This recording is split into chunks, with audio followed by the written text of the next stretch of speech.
ரூமில் தங்க முடியாது, சாப்பாடுக்கு இது இல்லை, சாப்பாடுக்கு பொசிஷன் இல்லை. இப்போ இந்த நிலை என்ன ஆயிரும்? அப்பேற்பட்ட ஆளுக்கும் உறுதி குறைஞ்சி போயிடும். 10 நாள் நபி ஸல்லல்லாஹு அலைஹி வஸல்லம் தொடர்ச்சியாக முயற்சி பண்ணுறாங்க, ஒன்றுமே பண்ணல. அதில் அடித்து வர இப்படி துரத்துறாங்க. அந்த நேரத்தில் தான் நபி ஸல்லல்லாஹு அலைஹி வஸல்லம் போய் ஒரு கற்கள் நிறைந்த ஒரு பகுதியில் போய் நபி ஸல்லல்லாஹு அலைஹி வஸல்லம் உட்காந்துக்கிறாங்க. அந்த நேரத்தில் தான் குர்ஆனை தொழுவும்போது தான் ஜின்கள் அந்த வழியாக கலந்து போகிறாங்க. அப்போ அந்த ஜின்கள் கூட கேட்குறாங்க, ஆச்சரியமான ஒரு குர்ஆனை நாங்கள் கேட்டோம் அப்படின்னு சொல்லி. அப்போ தான் 72வது சூறா இறங்குது. 46வது சூறாவில் 29, 30, 31 இந்த வசனங்கள்லாம் இறங்குது. இப்போ இந்த இடத்துல நபி ஸல்லல்லாஹு அலைஹி வஸல்லம் ரொம்ப சோர்ந்து போய் அந்த இடத்துல உட்காந்துக்கிறாங்க. கல்லில் ரத்தம் அதாவது இந்த ரபியா அப்படிங்கிற ஒருத்தருடைய தோட்டத்துக்கு வெளியே போய் நபி ஸல்லல்லாஹு அலைஹி வஸல்லம் உட்காந்துக்கிறாங்க. பசி ரொம்ப அதிகமாக இருக்குது, சாப்பிட்டு ரொம்ப நாள் ஆச்சு அப்படின்னு சொல்லிட்டு உட்காந்துக்கிறாங்க. அந்த நேரத்தில் ஒருத்தர் வராரு. அப்போ வெளியவே இருக்கிறதுனால என்ன பண்ணுறாங்க, சரிப்பா அவர் வெளியே தான் இருக்கிறாரு, அவருக்கு போய் ஒரு பாலாவது கொடுங்க அப்படிங்கிறார். ஒரு ஆள் அடிமை எடுத்துகிட்டு வர்றாரு. அந்த ஆள் யார் அப்படின்னா, அவர் ஒரு கிறிஸ்தவர், வெளியூருக்காரர். அவர் அவர்கிட்ட கேட்கும்போது உடனே பிஸ்மில்லா சொல்லி ரசூலா சாப்பிட்றாங்க. சாப்பிட்ட உடனே அவர் கேட்குறாரு, என்ன பிஸ்மில்லா சொல்கிறீங்க அப்படி. அந்த அடிமை கேட்குறாரு ரசூலாட்ட, என்ன பிஸ்மில்லா சொல்கிறீங்க, உங்களுக்கு எப்படி இந்த பிஸ்மில்லாலாம் தெரியும், இந்த ஊருக்காரங்க மக்காசியில் இதெல்லாம் சொல்ல மாட்டாங்களே அப்படிங்கிறார். தாயிஃப்காரங்க இது சொல்ல மாட்டாங்களே அப்படிங்கிறார். அப்போ அவர் சொல்கிறார், இல்லை நான் இந்த மாதிரி முஸ்லீமு, நான் அல்லாஹ்வுடைய தூதர் அப்படின்னு சொல்லிட்டு உடனே இவரை பார்த்து கேட்குறாங்க, நீ இந்த ஊருக்காரர் தானே, யூனுஸ் நபியுடைய ஊருக்காரர் தானே அப்படின்னு சொல்லி கேட்குறாங்க. உடனே அவர் சொல்கிறார், யூனுஸ் நபி எப்படி உங்களுக்கு தெரியும் அப்படிங்கிறார். நானும் அவரும் சகோதரர் தான் அப்படின்னு சொன்ன உடனே அவர் உடனே ரசூலோடைய காலை தொட்டு முத்தம் கொடுக்குறாரு. ரசூலோடைய காலையும் கையும் தொட்டு முத்தம் கொடுக்குறாரு. உடனே அந்த ரபியா அப்படிங்கிறார், கொஞ்ச நேரம் தான் பேசினா அதுக்குள்ளே ஒரு ஆளை மயக்கிட்டான் பாரு அப்படின்னு சொல்லிட்டு ரசூலா விரட்டுறாங்க. அங்கேருந்தும் விட்டா அவனை அடித்தது தப்பு கிடையாது, இந்த மாதிரி ஆள் நீயே அப்படின்னு சொல்லிட்டு கேன்வஸ் பண்ணிடுற ஓவரா அப்படின்னு சொல்லிட்டு கூட அந்த இடத்துலேருந்து கூட விரட்டுறாங்க. அப்போ அந்த இடத்துல தான் அந்த ஜிப்ரீல் அலைஹிஸ்ஸலாம் ரசூலாட்ட சொல்கிறாங்க, அந்த மலைகளுடைய வானவர்கள் கொண்டாந்து இவர்கிட்ட வேணுங்கிற வேலையை நீங்கள் சொல்லுங்கள், இது நீங்கள் என்ன வேணாலும் பண்ணிக்கலாம் அப்படிங்கும்போது ரசூல்லா வேண்டாம் அப்படிங்கிறாங்க. அந்த நேரத்தில் கூட நபி ஸல்லல்லாஹு அலைஹி வஸல்லம் துஆவை பாருங்கள். நம்மளை மாதிரி டுபாக்கூர் தாயிகள் இருக்காங்களே, வேட்டுங்க, சும்மா கொஞ்சம் ஒரு 4 ஹதீஸு கற்றுக்கிட்டு ஒரு குர்ஆன் கொஞ்சம் பார்த்துக்கிட்டு ஓவராக சீன் போடுற ஆளுங்க இருக்காங்களா, நமக்கெல்லாம் செருப்படியான துஆ இது. நபி ஸல்லல்லாஹு அலைஹி வஸல்லம் என்ன சொல்கிறாங்க அப்படின்னா, அல்லாவே எனது ஆற்றல் குறைவையும், எது ஆற்றல் குறைவான் ரசூல்லாது, எனது திறமை குறைவையும், எது பேச தெரியலையாம், அதை நான் சரியாக அவங்கள்ட்ட எடுத்து சொல்லல, மனிதர்களிடம் நான் மதிப்பின்றி இருப்பதையும், அதாவது என்னை மதிக்கல அவங்க போனால் என்ன சொல்கிறாங்க, இந்த ஊரில் பெரிய ஆளாக இருக்காங்க, அவங்களுக்கு ஏன் அருள் இருக்கக்கூடாது இந்த குர்ஆன், இந்த 2 மலைகளுக்கு இடையே பெரிய மனிதர் இருக்கார்ல, அவருக்கு ஏன் அருளப்படல, உனக்கு ஏன் அருளப்பட்டதுன்னு கேட்குறாங்க. அது யாருடைய குறைவான், மதிப்பு மிக்க மனிதரா, அல்லாஹ் இவரை ஆக்காதது குறைவு இல்லை, நான் ஒரு வேலைக்கு ஆகாதவனாக இருக்கிறேன் அப்படின்னு சொல்லி நபி ஸல்லல்லாஹு அலைஹி வஸல்லம் எப்படி தான் மேலே அந்த இது போடுறாங்க. நாம் என்ன பண்ணுறோம், ஒரு ஆள்கிட்ட சொன்னோன்னே அவன் ஏற்றுக்கலன்னு நமக்கு கோவம் வருது. நேற்று கூட பேசுனா அவன் பார்த்தா ஏற்றுக்க மாட்டேங்கிறான், கோவம் வருதுன்னா அது வேலிட் இல்லாத கோவம். உன்னிடமே முறையிடுகிறேன் ரசூலா சொல்கிறேன், நான் மதிப்பில்லாமல் இந்த மாதிரி இருக்கிறது, உன்னிடமே நான் முறையிடுகிறேன், என் மீது உனக்கு கோபம் இல்லை என்றால் நான் இதை பொருட்படுத்த மாட்டேன் அப்படிங்கிறேன். நீ என்ன மேலே கோபப்படாமல் இருந்தீங்கன்னா எனக்கு போதும் அப்படிங்கிறேன். உனது அதிருப்தி என் மீது இறங்குவதில் இருந்தும், உனது கோபம் என் மீது இறங்குவதில் இருந்தும் நான் பாதுகாவல் தேடுகிறேன். நான் இந்த மாதிரி அறகுறையாக வேலை செஞ்சதுனால என்னைக்கு நீ கோவப்பட்டுக்காத, நீக்கு என்னடா இவனை போய் அனுப்பிட்டோமே அப்படி நீ நினைச்சிடாத அப்படிங்கிறாங்க. அல்லாஹ்வே பாவத்திலிருந்து தப்பிப்பதும் நன்மை செய்ய ஆற்றல் பெறுவதும் உனது அருள் இல்லாமல் முடியாது சொல்கிறாங்க. நன்மை செய்கிறதும் பாவத்திலிருந்து தப்பிக்கிறதும் உன்னுடைய சக்தி இல்லைனா முடியாது அப்படின்னு சொல்லி நபி ஸல்லல்லாஹு அலைஹி வஸல்லம் சொல்கிறாங்க. இது முக்கியமான துவா. இது எதில் இருக்குன்னா ரஹீக்கில் இருக்குது, 165வது பக்கத்துலையும் 166வது பக்கத்துலையும். இந்த இடத்துல பாருங்கள், தாவா செஞ்சு ஏற்றுக்கலாம் அப்படின்னா நம்ம கோபம் படவே கூடாது. நம்மகிட்ட இருக்க நம்ம ஜமாத்தில் இருக்கிற சகோதரர்கள்ட்ட மிக முக்கியமான கோளாறு இதுதான்.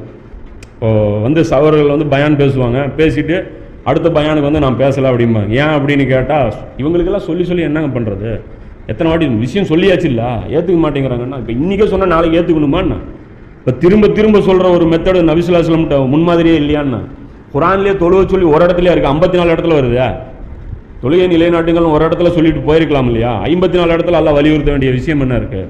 இப்போ இந்த இடத்துல இந்த அவநம்பிக்கையாக போகிறது, சொன்ன உடனே ஏற்றுக்கணும்னு எதிர்பார்க்கறது, நான் சொல்ல வேண்டியது சொல்லிட்டேன், என் பணி முடிஞ்சிருச்சு அப்படின்னு நினைக்கிறது எல்லாமே நபி ஸல்லல்லாஹு அலைஹி வஸல்லம் முன்மாதிரி கிடையாது. இந்த குணம் நம்மகிட்ட இருக்கவே கூடாது. நம்ம ஒரு தாய் தனக்கு பிரச்சாரம் பண்ணுற ஒரு கீழே இருக்கிறவங்க மேலே நம்ம கோவப்படுறது நியாயமே கிடையாது. அப்படி இருந்தால் நபி ஸல்லல்லாஹு அலைஹி வஸல்லம் இந்த இடத்துல அவங்களை அழிச்சிருப்பாங்க. அந்த இடத்துல நபி ஸல்லல்லாஹு அலைஹி வஸல்லம் என்ன பண்ணாங்க? ஒன்றுமே பண்ணல. 10 நாள் பேர் ரசூல்லா பேசி கூட அவங்க கோவப்படல. அப்போ தாய் வந்து எப்படி இருந்துக்கணுங்கிறது இது ஒரு மிக முக்கியமான ஒரு சம்பவம். இந்த ஜிப்ரீல் அலைஹிஸ்ஸலாம் வந்து இது பண்ணுறாங்க இல்லையா, அந்த இது வேணுமா, அந்த மலக்குகளுடைய உதவி வச்சு இவங்களை அழிக்கிறீங்களான்னு கேட்குறாங்க இல்லையா, அந்த சம்பவம் வந்து புகாரில் 3231 ஹதீஸா புகாரில் வருது. அதே மாதிரி இந்த நேரத்தில் தான் நபி ஸல்லல்லாஹு அலைஹி வஸல்லம் அவங்களுக்கு விரலில் ஒரு ரத்தம் கூட படுது, சுண்டு விரலில் பட்டிருக்கும்போது அந்த விரலை பார்த்துட்டு ஒரு கவிதை கூட நபி ஸல்லல்லாஹு அலைஹி வஸல்லம், அவர் கவிதையே தெரியாது, அதை படிப்பாங்க, அதே ஒரு அழகாக இருக்கும். நீ ஒரு சாதாரண விரல் தானே, அல்லாஹ்வுடைய பாதையில் வந்து நீ இந்த மாதிரி ரத்தம் சிந்துற அப்படின்னு சொல்லி நபி ஸல்லல்லாஹு அலைஹி வஸல்லம் ஒரு இது கூட படிப்பாங்க. அதுவும் வந்து புகாரில் பார்த்தீங்கன்னா 2802 ஹதீஸாக பார்த்தீங்கன்னா அது ஒரு இருக்கும். இதுக்கப்புறம் என்ன நடக்குது அப்படின்னா, இதுக்கப்புறம் தான் ஒரு மாற்றமே நடக்குது. நபி ஸல்லல்லாஹு அலைஹி வஸல்லமுடைய வாழ்க்கை ரெண்டாக பிரிக்கணும் அப்படின்னா மதீனாவில் வச்சு கரெக்டாக பிரிக்கக்கூடாது. ஆக்சுவலாக பிரித்தோம் அப்படின்னா இது வரைக்கும் இருந்த ரசூல்லா வேற, இது வரைக்கும் இருந்த ரசூல்லா எல்லா இறை தூதர்களும் எப்படி இருந்தாங்க அது மாதிரி ஆதம் நபி, நூஹ் நபி, ஈசா நபி, மூசா நபி இருக்கிற வரைக்கும் எப்படி இருந்தாங்களோ அது வரைக்கும் இது வரைக்கும் இருந்த முகமது ஸல்லல்லாஹு அலைஹி வஸல்லம் அவங்க வேற. தாயிஃபுக்கு அப்புறம் வர்றாங்களா அது மாதிரி உலகத்தில் வேற எந்த நபிமார்கிட்டையும் இந்த முன்மாதிரி நீ பார்க்கவே முடியாது. இது வரைக்கும் பார்த்தோன்னா எல்லா நபிமார்களும் பிரச்சாரம் பண்ணாங்க, எல்லா நபிமார்களும் ஏச்சு பேச்சு வாங்கினாங்க, எல்லா நபிமார்களும் மறுக்கப்பட்டாங்க, நிராகரிக்கப்பட்டாங்க, அடி உதவி வாங்கினாங்க, ரத்தம் சிந்தினாங்க. இது வரைக்கும் காமனான விஷயம். இதுக்கப்புறம் தான் சூப்பர் ஹீரோவாக இவர் மாறுறாரு தாயிஃபுக்கு அப்புறம் தான். அதுவும் எப்போ மாறுறாரு அப்படின்னா ஒரு ஆயத்து இறங்குது, அப்போ தான் அல்லாஹ் வந்து அந்த ஆயத்தை வந்து நோட் பண்ணாமல் விட்டேன். அந்த ஆயத்து வந்து அந்த டைமில் வந்து அல்லாஹ் இறக்குறான். இறங்கி அல்லாஹ் சொல்கிறான், இவங்க உன்னை அடிச்சிட்டாங்க, இவங்களை வந்து நான் சும்மா விட மாட்டேன், இவங்க கண்டிப்பாக ஓடுவாங்க அப்படின்னு சொல்லி அல்லாஹ் சொல்கிறான். அப்போ ரசூலுல்லாஹ்வுக்கு தெம்பு வந்துடுது. அதாவது இவர் கேட்டிருக்காருல்ல, யார்? கப்பாபு, அல்லாஹ்வுடைய உதவி கேளுங்க, அல்லாஹ்வுடைய உதவி கேளுங்க அப்படிங்கிறாருல. ரசூலுல்லாஹ் கோவப்படுறாங்கல்ல, அர்ஜென்ட் பண்ணாதீங்க, ரெண்டா அறுக்கிற வரைக்கும் அவங்க வெயிட் பண்ணாங்க, ரம்பத்தால் சீப்புகளால் சீவர வரைக்கும்ட்டு அந்த உதவி வந்து வந்துருச்சு. நபி ஸல்லல்லாஹு அலைஹி வஸல்லம் அந்த ஆயத்தை இறங்கின உடனே அந்த உதவி வந்துருச்சு. இப்போ இந்த இடத்துல வந்து நபி ஸல்லல்லாஹு அலைஹி வஸல்லம் வந்து என்ன பண்ணுறாங்க, இப்போ மக்காவில் வந்து மறுபடியும் அந்த தாயிஃப்லேருந்து போய் ஹிரா குகையில் போய் தங்கிட்டாங்க. மக்காவுக்கு உள்ளே போக முடியாது, ஹிரா குகையை போய் உட்காருவாங்கள்ல ஆரம்பத்தில், அந்த ஹிரா குகையில் போய் நபி ஸல்லல்லாஹு அலைஹி வஸல்லம் போய் உட்காந்துட்டாங்க. அப்போ அந்த இடத்துல வந்து சாலிம் இவர் இருக்கார் இல்லையா, ஜயத் ரலியல்லாஹு, ஜயத் ரலியல்லாஹு வந்து ரசூலா பார்த்து கேட்குறாங்க, எங்கள் மக்காவுக்கு வெளியே வந்து முகாம் போட்டீங்க, வேறு ஊர் எங்கேயாவது போகலாம், மக்காவில் நம்ம நின்றுட்டுருக்கிறோம், இங்கே குறைஷிகள் உங்களை மக்காவில் இருந்து வெளியேற்றி இருக்கும் நிலையில், இதுதான் பாயிண்ட், மக்காவிலிருந்து வெளியே துரத்தியாச்சு ரசூல்லா, வெளியேற்றப்பட்டிருக்கும் நிலையில் நீங்கள் இப்பொழுது எப்படி அங்கு செல்ல முடியும், எப்படி நீங்கள் மறுபடியும் அந்த ஊருக்குள்ளே போக முடியும், இப்போ தான் வெளியேற்றிட்டாங்களே அப்படின்னு சொல்லி அவர் கேட்குறாரு. அதற்கு ஜயதே, நீங்கள் பார்க்கும் இந்த துன்பங்களுக்கு ஒரு முடிவையும் நல்ல மகிழ்ச்சி தரும் மாற்றத்தையும் நிச்சயமாக அல்லாஹ் ஏற்படுத்தி விட்டான். இந்த துன்பங்களை அல்லாஹ் முடிச்சு வச்சிட்டான், இதுக்கப்புறம் நமக்கு துன்பங்கிறது கிடையாது. ரசூலுல்லாஹ் சொல்கிறாங்க, இந்த ஸ்டேஜ் தாண்டிட்டோம், இப்போ அல்லாஹ் டெஸ்ட் வைக்கிறான், வாங்குறாங்களா, வாங்கிட்டு நிற்கிறாங்களா, டெஸ்ட் வைக்கிறான், டெஸ்ட் எக்ஸாம் இதோட முடியுது. இதுக்கப்புறம் ரசூலுல்லாஹ் துன்பப்படவே இல்லை. தாயிஃபுக்கு அப்புறம் நபி ஸல்லல்லாஹு அலைஹி வஸல்லம் துன்பம் வரவே இல்லை. நல்ல மகிழ்ச்சி தரும் மாற்றத்தை நிச்சயம் அல்லாஹ் ஏற்படுத்தியிருக்கிறான். நிச்சயமாக அல்லாஹ் அவனது மார்க்கத்திற்கு உதவி செய்வான், அவனது நபிக்கும் வெற்றியை தருவான் அப்படின்னு சொல்லி நபி ஸல்லல்லாஹு அலைஹி வஸல்லம் ஒரு நற்செய்தி சொல்கிறாங்க. அந்த வசனம் ஒன்று நோட் பண்ண மாட்டோம், அது இதில் இருக்குது, ரஹீக்கில் கூட அதை நோட் பண்ணி வச்சுருக்காங்க. இந்த இடத்துல இப்போ ஹிராவில் வந்ததுக்கப்புறம் ரசூலுல்லாஹ் என்ன பண்ணுறாங்க, தூது அனுப்புகிறாங்க. மக்காவில் இருக்கக்கூடிய ஆட்கள்கிட்ட மறுபடியும் யாராவது அடைக்கலம் தராங்களா, அதாவது அபு தலீப் செஞ்ச அந்த வேலையை வேற யாராவது மறுபடியும் செய்கிறாங்களா அப்படின்னு சொல்லி ரசூலுல்லாஹ் இந்த வாட்டி பர்டிகுலராக ஆளை நோக்கி அனுப்புகிறாங்க. ஃபஸ்ட்டு ஒரு ஆள்கிட்ட அனுப்புகிறாங்க, அக்னஸ் இப்னு ஷுரைக் அப்படிங்கிற ஒருத்தர்கிட்ட நபி ஸல்லல்லாஹு அலைஹி வஸல்லம் உதவிக்கு அனுப்புகிறாங்க. அவர் என்ன சொல்கிறாரு, இல்லை என்னுடைய குலத்தார் வந்து என் மேலே வந்து கோவப்பட்டுக்குவாங்க, நான் வந்து ரெஸ்பான்சிபிள் எடுத்துக்க முடியாது அப்படின்னு சொல்லி அவர் வந்து என்ன பண்ணுறாரு, மறுத்துறாரு. ரெண்டாவது வந்து சுஹைல் இப்னு அம்ரு அப்படின்னு சொல்லி அவர்கிட்ட வந்து நபி ஸல்லல்லாஹு அலைஹி வஸல்லம் அனுப்புகிறாங்க. அவர் என்ன பண்ணுறாரு, அவரும் மறுத்துறாரு, இல்லை இன்னும் குலத்தார் வந்து நான் சமாளிக்க முடியாது, இந்த முகமதுக்கு வந்து நீ மறுபடியும் அடைக்கலம் கொடுத்துட்டேன்னு பிரச்சனை வந்துடும் அப்படிங்கிறாங்க. மறுபடியும் என்ன பண்ணுறாங்க ரசூலுல்லாஹ், அவர் திரும்பி வராரு, யார், ஜயத் இப்னு ஹாரிஸா வந்து போயிட்டு இல்லைங்க இவங்களும் கை விரிச்சிட்டாங்க அவங்களும் கை விரிச்சிட்டாங்க அப்படிங்கிறாங்க. மறுபடியும் ஒரு மூணாவது ஆள் வந்து முத்தீம் இப்னு அதி அப்படிங்கிற ஒருத்தர்கிட்ட போய் நபி ஸல்லல்லாஹு அலைஹி வஸல்லம் அனுப்பிடுறாங்க.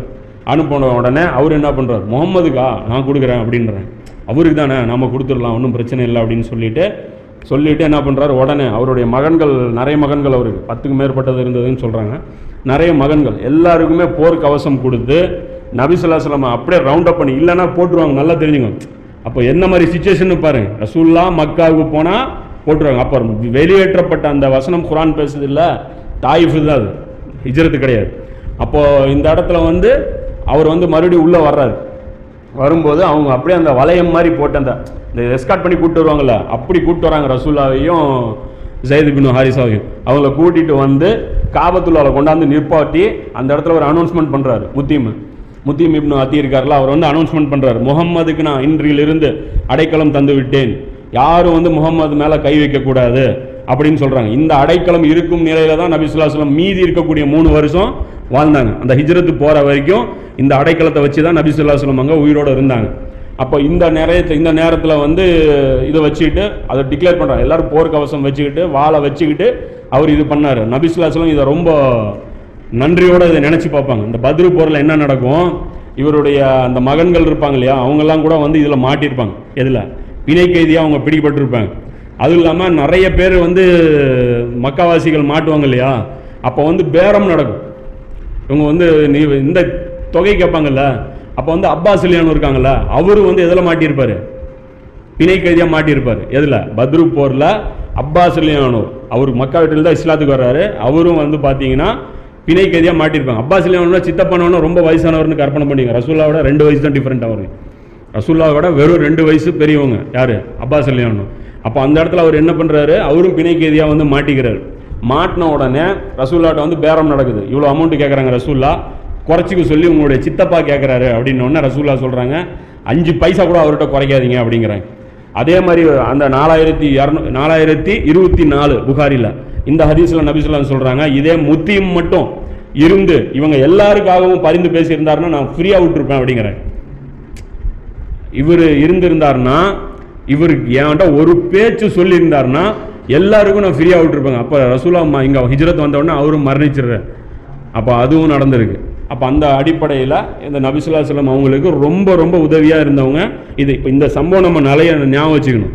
இதுக்கப்புறம் ரசூலா பண்ணுற ஒரு மிகப்பெரிய வேலைகள் வந்து அந்த அக்கபாவுடைய உடன்படிக்கை, மதீனாவுடைய ஹிஜ்ரத்து, அதுக்கப்புறம் மதீனா போன உடனே நபி ஸல்லல்லாஹு அலைஹி வஸல்லம் ஏற்படுத்தின அந்த போர்கள், இதெல்லாம் இன்ஷா அல்லாஹ் வரக்கூடிய இதில் பார்க்கலாம். இது வரைக்கும் இன்னியுடைய டாபிக் வந்து க்ளோஸ். இப்போ நெக்ஸ்ட்டு என்ன அப்படின்னா, இன்னொரு இது கேமரா ஆஃப் பண்ணி விட்ரு. என்னென்ன பார்த்துருக்கோம் அப்படின்னா, நபி ஸல்லல்லாஹு அலைஹி வஸல்லம் அந்த இந்த எழுச்சி, அந்த என்ன சொல்கிற புரட்சி இருக்கு இல்லையா, அதை ஏற்படுத்தினதில் முதல் கட்டம் நபி ஸல்லல்லாஹு அலைஹி வஸல்லம் பண்ணது அழைப்பு பணி, அதை பற்றி பார்த்தோம். அதுக்கப்புறம் கூட்டமைப்பு, நபி ஸல்லல்லாஹு அலைஹி வஸல்லம் ஜமாத் வந்து ஸ்ட்ரக்சர் வச்சுருந்தாங்க. சும்மா அங்கே ஒருத்தன் இங்கே ஒருத்தன், இவனுக்கு அவனுக்கு கனெக்ஷனே இல்லை அப்படிலாம் ரசூலா வைக்கல. 2 பேரும் கனெக்ஷன் பண்ணி வச்சுருந்தாங்க.